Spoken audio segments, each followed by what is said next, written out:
മാഹി കോപ്പാലത്ത് ലഹരിക്കച്ചവടം നടത്തുന്ന കട പൂട്ടിച്ച് DYFI. School വിദ്യാർത്ഥികൾക്കുൾപ്പെടെ നിരോധിത പുകയില ഉൽപ്പന്നങ്ങൾ വിൽപ്പന നടത്തുന്ന കടയാണ് ഇവർ ചേർന്ന് പൂട്ടിച്ചത്.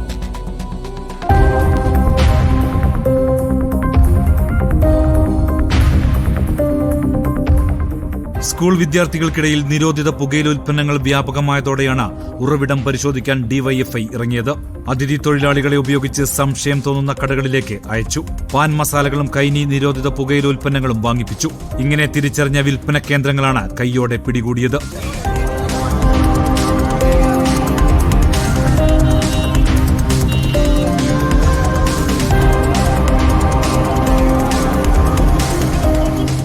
കോഴിക്കച്ചവടത്തിന്റെ മറവിൽ വരെ ലഹരി വസ്തുക്കൾ വിൽക്കുന്നു. 10-20 രൂപയ്ക്ക് കൊണ്ടുവരുന്ന നിരോധിത ഉൽപ്പന്നങ്ങൾ 5-10 ഇരട്ടി വിലയ്ക്കാണ് വിൽക്കുന്നത്. ഒരു ദിവസം 200 പാക്കറ്റ് വരെ വിൽപ്പന നടത്തുന്നവർ ഉണ്ടെന്നാണ് നാട്ടുകാർ പറയുന്നത്.